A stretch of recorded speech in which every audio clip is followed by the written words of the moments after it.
thanks for sticking around. You're still listening to Mainland 98.3 FM, the sound of Lagos. My name is Sage Babalola, and this is Mainland Focus. As you know, every Thursday, it's Open Mic Thursday, which means that we don't get to choose what story is the focus of the day. We allow you the opportunity to make whatever story you find important to be your own focus of the morning, and you're granted 2 minutes to speak on whatever subject matter you find to be important. Well, just for the sake of those, like I always do, for the sake of those who would like to address matters that were reported in the papers, I'll do some sort of call it some sort of mini summarization of some of the stories that held a lot of water.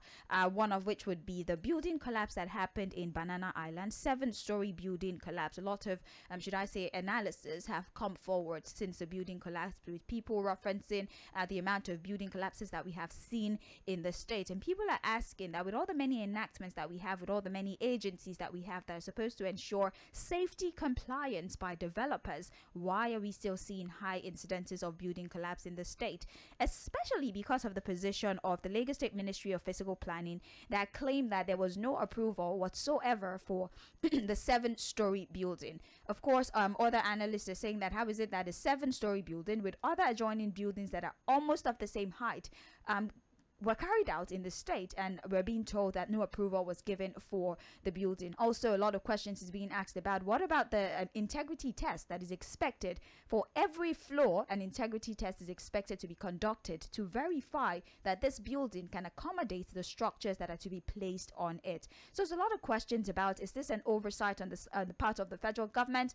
Is this developers cutting corners in order to ensure that these buildings are put in place? So what exactly do we think is the fundamental problem as to why we continue to see high cases of building collapses in the state?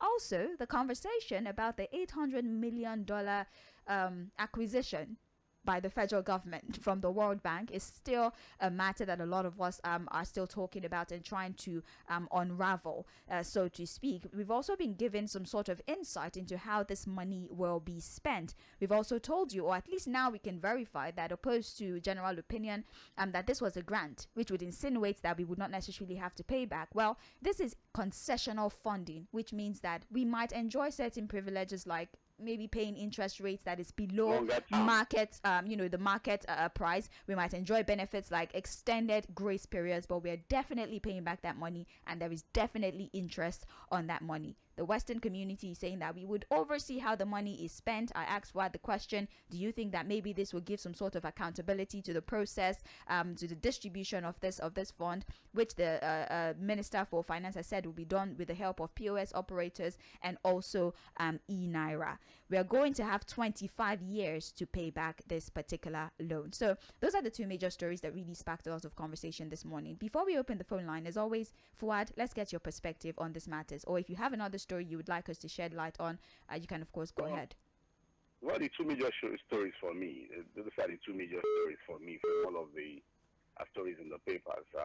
On the issue of the building collapse, I think the Lagos State government needs to look at corruption within its officials. That's the reason why the oversight function seems to be failing. It's just a matter of corruption, because there are too many agencies and parastatals in Lagos State to ensure things like this does not happen. So if it keeps happening, then they need to question themselves about corruption amongst its officials. The reality is that developers will want to cut corners. That's why oversight functions are, created to ensure that, construction standards are adhered to. Now, on the issue of the $800 million, again, I think I've said a whole lot about it.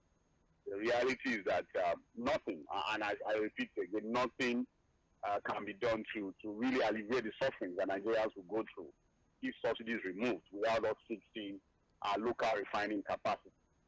And again, these are imperialist ideas. These are neocolonial structures put in place to continue to impoverish Africa and developing countries.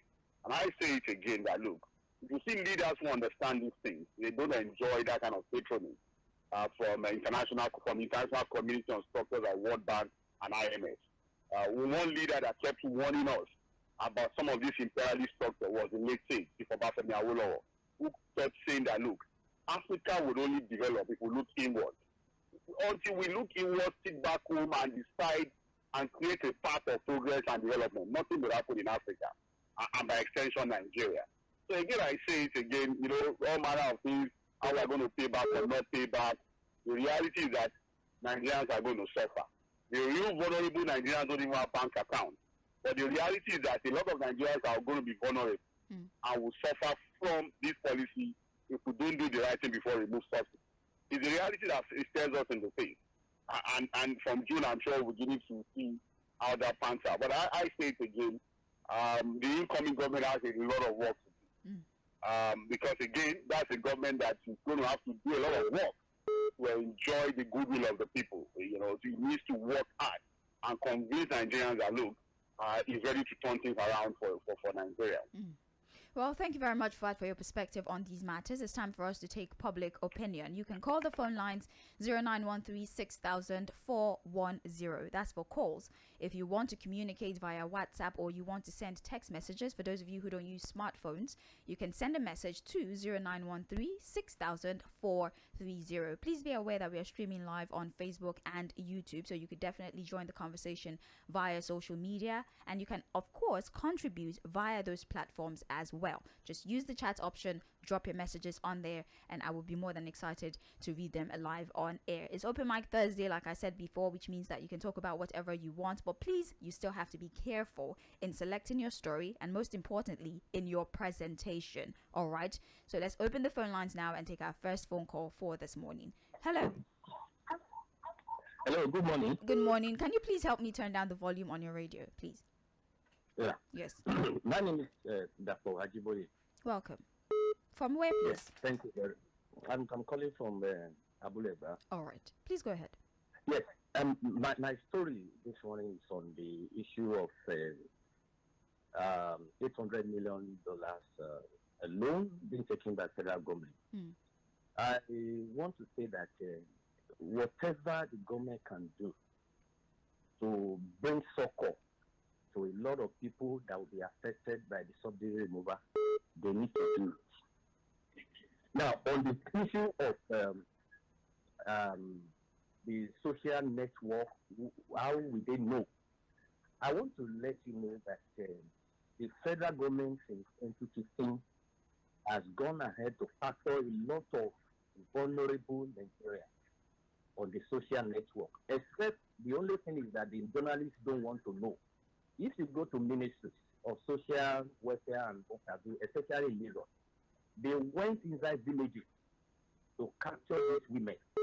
So they have those people that they are vulnerable, that they need to pay the money to. So about the people that they need to pay, who are they have that data. I want to assure you that the government have the data. Can I ask you something? Don't worry, you have your time. You know that the National Bureau of Statistics did say that as at now, there's 133 million Nigerians that are living below the poverty line, which means that there's 133 million people who are vulnerable, but they captured 50 million. So what's to happen to everybody else, since we're talking about data accuracy? What happens to the rest of the people? They have level of vulnerable. They have it. So maybe the most vulnerable, those are the ones that they have captured. Or what the World Bank can capture with their 800 million, that is what they can capture now. So they have level. It's not that they just lump everybody together. The level of my vulnerability is different from yours. So that is the way they have captured those women. For this government, they have been able to capture a lot of vulnerable, and they went into the villages from the ministry to capture them. I know that, except the only, my problem with the journalists is that they don't go to verify this thing. They just say things that the paper outside your problem with the journalists. Let's take your other contribution so other people can see. That's exactly what I want to say. Then again, I want to talk on the issue of the collapsing of the building in Lagos State. You know, what the Lagos State or government can do is to get the consultants to go and do this thing and just recommend to government to give approval that, okay, this person has done what he needed to be done for his house to be approved, for the building plan to be approved. Then they will just recommend. But if you have to go through the government agency and the protocol, That is what makes people, you can apply today. In 6 months, you may not even have opportunity to pay. So, and people want to build house. That is number 2. Thirdly, concerning the issue of the House of Rep member proposing 5 years for medical doctors that have been trained in Nigeria, I want to tell you something. Even without that, government can still do. If you please go round off. to university, Please round off. Okay, sir. If you go to university and the cost of training a medical doctor in federal university compared to the cost of training a medical doctor in private university, government is doing a lot. Although education is a social services something, but for Nigeria, for the cost of Nigeria, how many are these people that we are saying that they should do Thank you so much. that they will compare them to stay in Nigeria? How many of them? But they are doing it for us, for generality of the people. That is it. So if you got a loan, the government says to thank you so much. All right, thank you. I allowed you extra minute because I did interfere in your submission, is why I granted you the opportunity of an extra 1 minute. So please just allow other people speak as well. Hello. Good morning, Babalola. Good morning to you. Yes, I like this well. Welcome. Thank you. Power, good morning. He can hear you. All right. First of all, on the issue of vulnerable, to me, the statistic, federal government is digging out on vulnerable or no vulnerable. There's no trust on their statistics. You see, as far as I'm concerned, the issue of quoting the effect of vulnerables, there's no truth in whatever federal government is doing. We have got experience on that, on COVID-19 issue. The so-called vulnerable, there's no confirmation, to what they did to Nigeria. So to me, whatever money they borrow, it's better they use this as a refinery. Let us know if they are going to, resuscitate a refinery within 6 months. We should know Nigeria will endure. So they should not come and do a kind of trick or not again. At the end of the day, we don't know where the money goes. On the issue of the building, the Kola building in Banana Island, to me, I think there's a conspiracy somewhere. I don't see how a story building from 1 to 7 will commence erection without the agent, being in control. So, in other words, that's why I said there's conspiracy or negligence, within the agency concerned. Have a nice day. Thank you so very much. One person submits and says that, there's levels to vulnerability. Maybe the 50 million are more vulnerable, than the rest of the people living below the poverty line. I'm really curious as to what do you think is a better solution? Cater to those who you think are more vulnerable, leaving the others who are vulnerable but not as vulnerable. What is to say that the effect of the subsidy removal will not make those who you think are not as vulnerable as the others become even more vulnerable? Because you're already vulnerable, but according to the submission of our previous caller, it's not as bad as others. So when you remove subsidy and then their economic condition worsens, so they join the list of people who are most vulnerable, what is the better solution? Address the issue in bits, or come up with an umbrella solution that caters to everybody, vulnerable or not, is able to solve the problem in its entirety, or split the problem into 101 parts and then exhaust all the funds you have solving one bit of the problem. I really would like some logic to this particular scenario. But let's go back to taking phone calls. Hello. Hello, good You're morning. live. Yes, good morning to you. Please, my dear. My name is Mr. Ndebisi from Please, can you turn down the volume on your radio? The feedback is unpleasant. I'm trying to off it. Yes, please do that. Yeah, good morning. Good morning to you. Your name, where you're My name calling is from? Mr. Ndebisi from Uganda. Okay. My dear, this they are so-called vulnerable or not vulnerable. It's no go area. Like the last caller said, we have had experiences, not today. Palliative here, palliative here.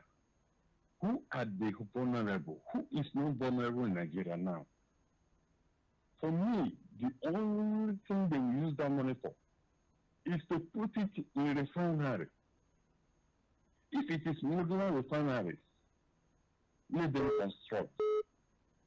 Because if you say, okay, how much are you going to give these vulnerable people? And how long are they going to use that money? This is embezzlement they are trying to introduce because they have done it before for the victims. They get them money. How many Nigerians have confirmed that they received money? So for me, the only way is put that money in producing petroleum products locally. Okay, come to think of it. If you say you are removing subsidy and you are importing, who is going to suffer it? Is it not the same vulnerable Nigerians you say you want to give palliative to? The best palliative you can give to Nigerians is to put refineries in order so that we can produce locally. And even with producing locally, we don't need all this palliative, we don't need all this fuel subsidy removal. Naturally, the whole thing is down. Goods and services, transportation, every area will be inflated. Thank you. So that's my own contribution. Thank you. Good morning. Thank you very much for calling. Hello. Hello, Babalola. How are you? Good Very morning. well, thank you. Good morning. Mr. Peter. Yeah. Peter Monson from Shirulu. Yeah, welcome. I wonder how a 7-story building will start from number 1 floor. No approval was covered or was not discovered. Second floor, third floor to 7th floor. And today you come to tell me that it did not have approval. So where are the government agencies that will started with the responsibility of supervising or monitoring that building? My sister, there are things that if I tell you and another time, the building where I have my shop, they say this and then they mark the building disgrace without testing it to know whether it's actually disgrace or not. And then the next thing is they came and so much money. Even when the tenant has to pay 1 year rent for them to go and price these people. And then they came back and did the test. After doing the test, they tell us that we can renovate. So it is no longer distress. We get that in Nigeria.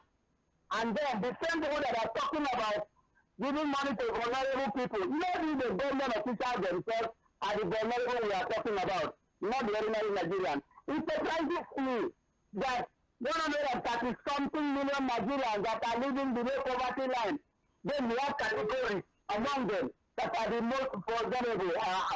How do you say that? Why do you do that? The point remains that if anybody believes these people with any money they collect, because they thought they are coming to alleviate the suffering of Nigerians, they are coming to build 4 refineries, they are coming to give us 40,000 megawatts. Have you seen any of those things today? They say they are coming to remove 100 million Nigerians out of poverty, and now 136 million poverty. Then they are collecting money. Thank you. The money for them, I bet not for Nigerians. Thank you. All right. Hello, good morning to you. Morning, Sage. Yes, morning. Yes, this is from my good. All right. You know, my concern for the is for the building that collapsed. You know, in that place, we shouldn't hear it that it did collapse in a such a place at all. You know, if we are talking about another place, but in that particular is it Banana Estate, Abi? Yes, Banana Island. Yes, Banana Island is you know, is as a farm. Number one, most they say that they did not receive approval, but most of the Lagos State house agents, they are always going to collect money now.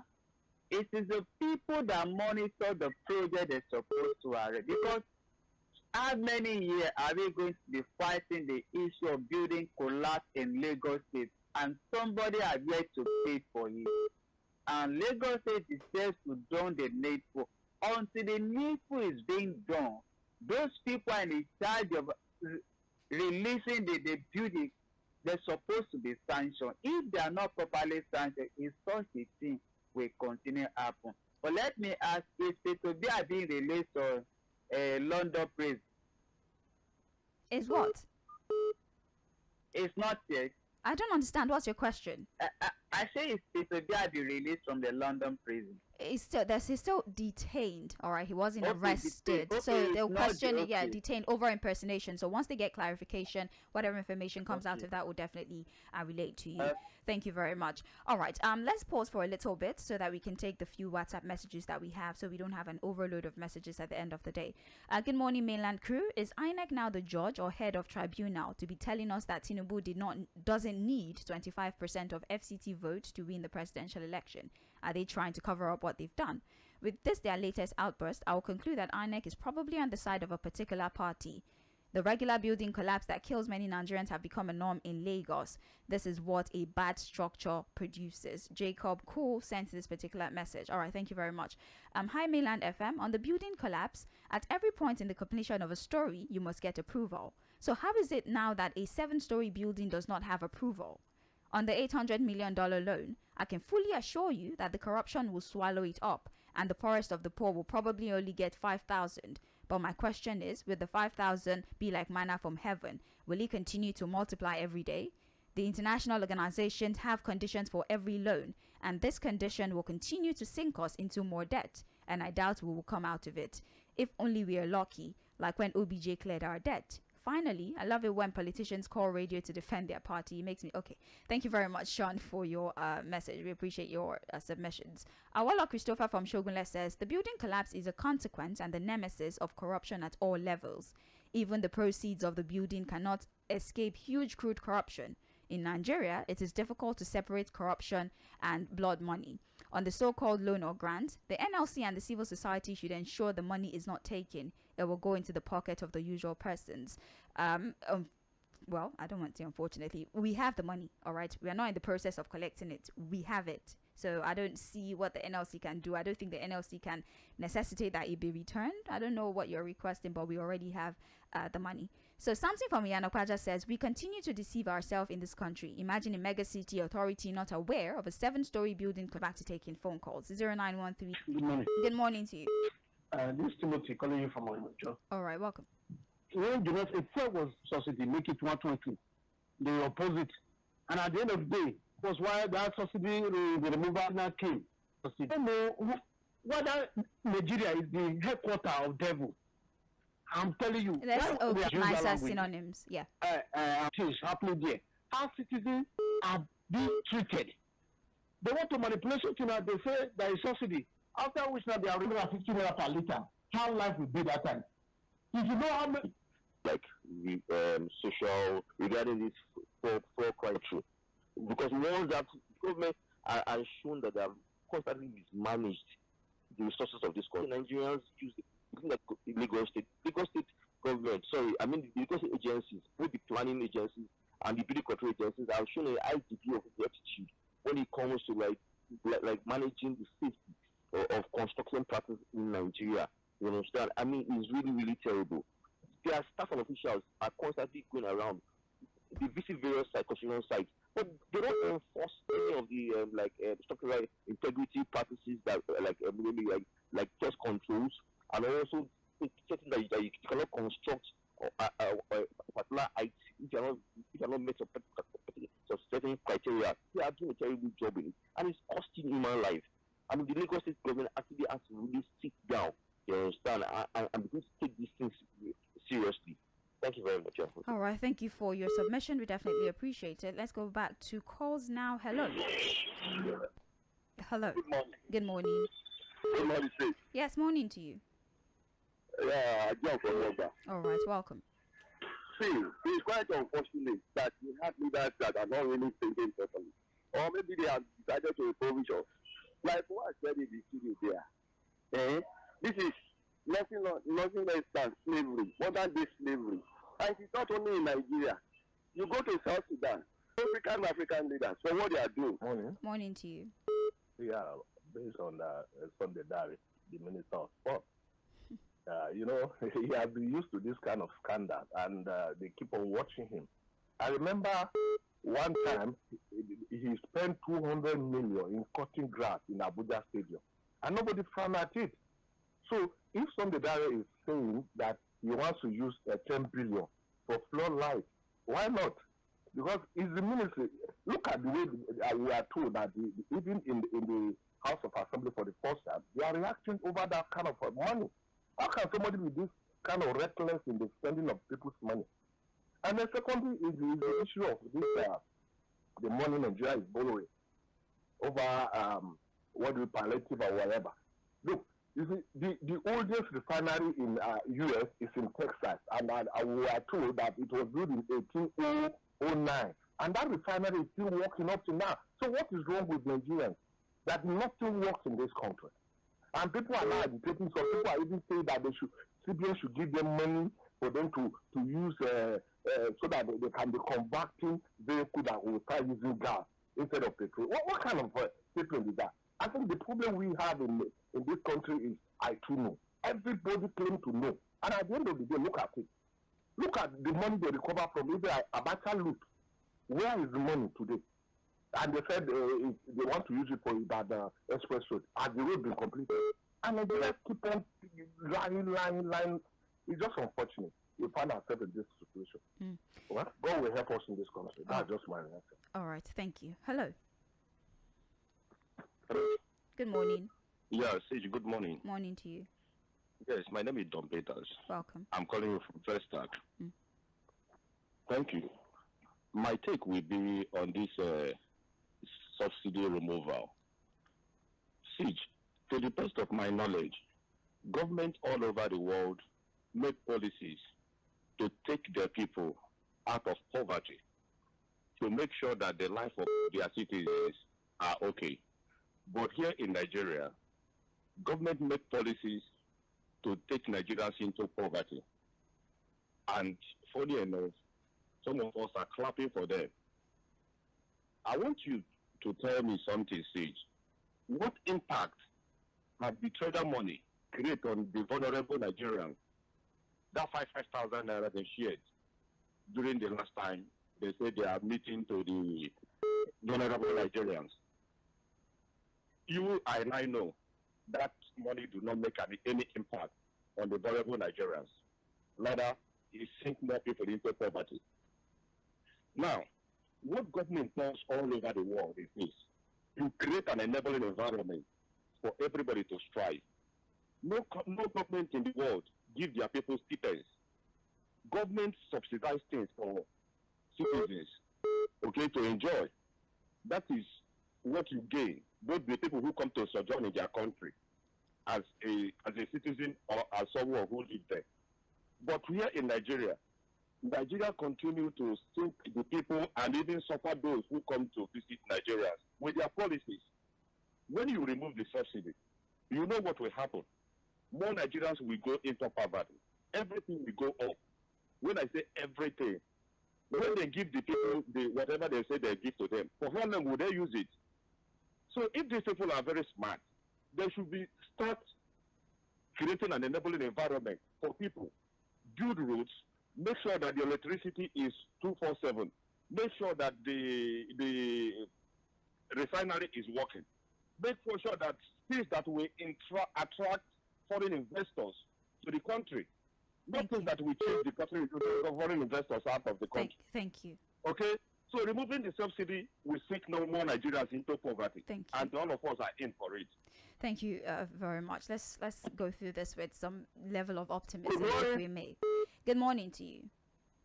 Madam Saheed and my dear friend Fuhad, how are you? Very well, thank you. Good morning. Yes, this is Barrister Peter Cook calling from Maryland. Welcome, Barrister. Yes, what I want to talk about this morning is the issue of continuous borrowing. It is my opinion that this government should not enter into any loan arrangement with either the World Bank or China or anybody, because they will borrow us to debt. You know, like we are going to be owing about 77 trillion by the time they leave office. Even future generations of Nigerians will not be able to pay that money. Our oil earning is going down. You know, The other day they say we have shipments of oil and nobody has agreed to buy it. So I am calling on the civil society organizations, and the Nigerian Labour Congress and all the market women associations. They should say no to further borrowing, because this is the government is very insensitive to the debt they are leaving behind. That is my contribution. Thank you for your opinion on the matter. Again, let's try to take maybe some messages that we have on here. This person, for some reason, deleted the message before I could get to it. Okay, maybe you're trying to restructure it. Good morning, Sage. The issue of palliative is about public trust, which we lack in this country, especially on the part of our leaders. Nigerians cannot play to the gallery anymore. It is high time for leaders to have a proper rethink and have mercy on the masses. These people should please save this country from impending doom. Olamekbosi from Ilogbo Elegba. Okay, thank you very much for your contribution. Until those at the helm of affairs in Nigeria begin to do the right things, this abnormality or building collapse and all sorts of shortcomings will not stop. Let the head of the relevant agencies that is saddled with the responsibility be sacked immediately. This will serve as a deterrent to others. And on the $800 million, let the money be used for fixing the refinery before subsidy removal. That is the right thing to do, not to share the money. Chika Bende from Trade Fair Lagos is the author of that message. Thank you very much. We have more messages on here. Good morning, Mainland Radio. I am Oke Anthony from Idimu. Please, I continue to think that all those ruling the country since 1999 don't necessarily have the fear of God. That is why we don't have our refineries working up until now. The new government should, for God's sake, help us get our refineries working. That is the only way they can help us out. Thank you. One last message here. Good morning, Sage. There's a saying that when a purpose of a thing is not known, abuse or misuse is inevitable. The government from 2015 have been wasting money and time. The cashless policy, the change of cash, the rail to Niger Republic, the cars to Niger Republic, the 2023 election, $1 million to Afghanistan, and the travel and medical expenses. The most borrowed president, and now the census. The refineries are not working, and now money for internet at airports with the $800 million for petroleum palliative. Now money for bridge and maintenances, etc. This is a waste of money. They have made Nigeria a laughing stock. Dio from Fagba, thank you very much. I cannot take the other part of your messages, but you did highlight all the many projects that a lot of borrowed funds have gone into, and I can understand that you would want to ask the question, where's the evidence that these things are productive? So I get your point. Thank you very much, but I cannot take the concluding part of that message. Again, we are streaming live. We are on social media, Facebook, YouTube. Go on there, stream live. Drop your comments on those social media platforms as well. The phone line is 0913 6000 410. WhatsApp text messages 0913 6000 430. This is Mainland Focus on Mainland 98.3 FM. My name is Sage Babalola. We're taking contributions from people, for those who would like to react to the stories that we treated in the papers, and for those who would like to bring up new stories that they think we should pay attention to. For today, you have the liberty to do so. Let's go back to taking phone calls. Hello. Hello, good morning. Good morning to you. Okay, my name is Adeson. I'm speaking from Bariga. All right, welcome. First, I'd like to talk about Sunday Dare's proposition of the amount of money being owed to power. I'd like to say that there's a lot of maybe anomalies in the figures being quoted in the dailies today. Can you hear me? Yes. Okay.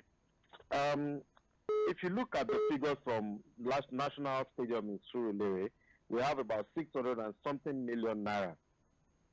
From the one in Ibadan, we have about 300 and something million naira. This totals a sum of 1 billion naira. I mean, 1 billion naira, and not 10 billion naira. Please, I think either the publisher of that news or the people who have read it out should take note. We shouldn't mislead Nigerians. 1 billion naira is different from 10 billion. So that's my take on that. And then for subsidy removal, for me, I think the government over many years have just been very insensitive and insincere with this subsidy removal thingy. So they need to drop it for now. If everyone has to go through this phase, we should all go through it together. And like one of the callers earlier said, if you give subsidy or relief to some people, how do you leave the others out of it? All right. Now, for the 7-story building in Ikoyi, if you read that news very well, LAPSCA or whatever, the agency giving approval said it did not give approval for the 7th floor. So people reacting to this should stop saying they didn't give approval from first story to 7th story. No. I'm sorry.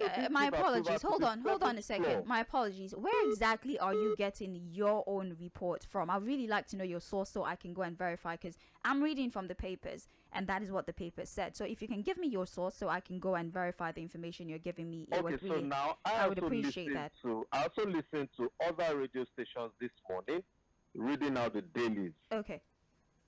Because I do have the dailies here with me. I still have the stories here with me, so I'm a tad bit confused as to where you are getting your own report from and how you are debunking the figures. Because the paper says 10 billion, you said is 1 billion. The paper said that the Lagos State Ministry of Fiscal Planning and Urban Development, in a statement on its verified Facebook, said no approval was given for the construction. I'm asking, where is yours or who?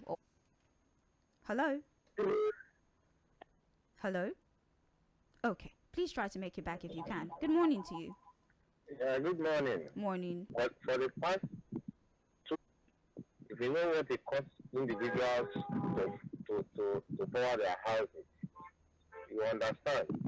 To me, I feel that Nigeria government normally use this NEPA, that is this lack of electricity to test that will be the time the government will understand subsidy or not. How can you, at the twilight of your government, you borrow $800 million, say this for palliative.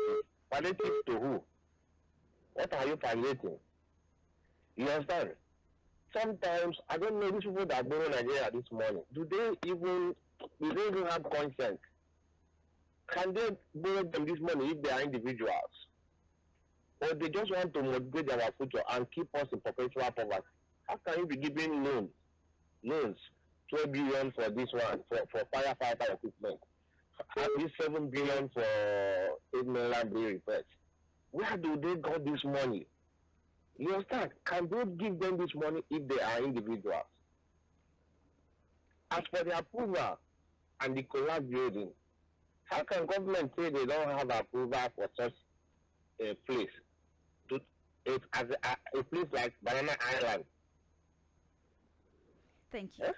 Thank you for your contribution. It's just sad. But I pray that this government should go so that we can. But to me.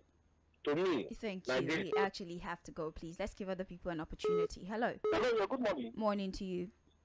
Yeah, good morning, Babalola. Yes, I'm trying to guess people's names now. Good morning.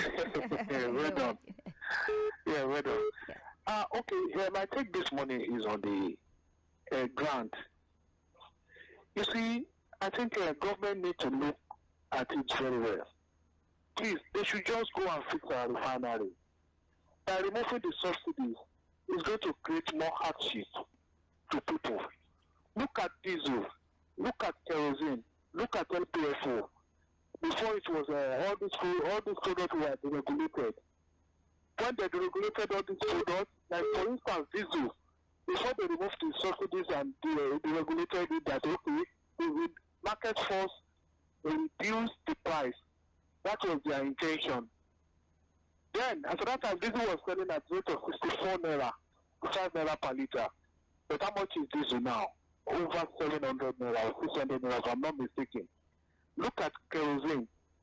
Can anyone near kerosene? Before it was deregulated, it was around 34 naira per liter. When they removed the subsidy, how much is the kerosene now? Almost 1,000 naira per liter. Is that not madness? Now, SPFO that was selling at the rate of 4 naira per liter, when they removed the subsidy, how much is SPFO now? Close to 200 and something naira per liter. Babalola. Now they removed this PMS. They said, okay, they removed it. They should just go and use this money to fix the refinery. When they fix the refinery, the energy sector will improve, industry will improve, then other foreign investors will come in. This will force the dollar to come down. The naira will appreciate it. many things will improve. Government should look inward and do things that will make this country better. Good morning, God bless Nigeria, Babalola. Good morning, and thank you very much. I will try my best to sneak in one more phone call, and we'll call it a wrap for phone calls for today. Hello. Hello. Okay, let's take somebody else. Hello. Hello? Yes, good morning. Yeah, good morning. Morning to you. Yeah, my name is Paul, calling from Egbeda. All right. Please, I want you to furnish us with information. How many times have this government to remove subsidy from PMS? That's number one. Because 3 times. I know... Hello? Yes, I'm with you. Yeah, I know that the former minister of petroleum or whatever, Ibe Kachuku, had informed Nigerians and the whole world at that time that the subsidy was removed. That's number one. Number two, what was the cost of construction of Third Mainland Bridge? That every 2 years or annually we are using almost 7 billion to service it. What was the cost of constructing that bridge? Number three, how much did we use in building the National Stadium that we are now spending 10 billion to renovate it? Number four, why did the man who said he purchased 10 trucks for fire trucks spend 10 billion? Which type of truck is that? And we are keeping quiet. I think Nigerians have been pocketed by the politicians. And this thing is destroying the confidence we have in them. Look at the election that was conducted. Look at what INEC is saying. Look at their defense in the tribunal. As if they are partisan. As if there is No. That's where we'll not end this conversation. Like, I understand, like I said, but when we start to make insinuations, like when you say Nigerians have been bought over, I mean, I can still accommodate that statement because it's a blanket statement. But when you say the tribunal, please don't put, bought over, complicit, words like that in the same sentence with the tribunal. Let's just end the conversation there this morning. Thank you very much. I appreciate you for calling in. Let's read the last WhatsApp message for this morning. Good morning. My name is Saheed from Lagos Island. My focus is on the 800 million World Bank stimulus. The fund should be used to build modular refinery. Dangote refinery in Lekki, Lagos cost about $250 million.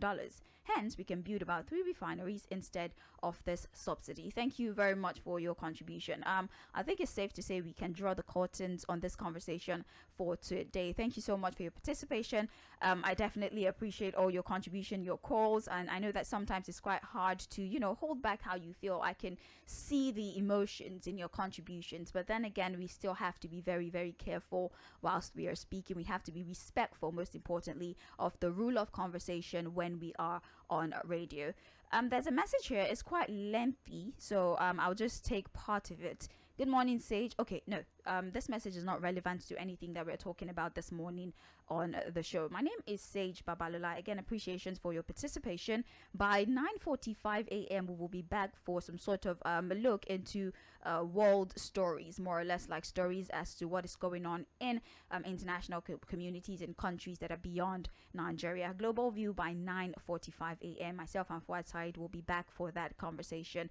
Thank you for joining us. It's Mainland 98.3 FM, the sound of Lagos. Please stay tuned.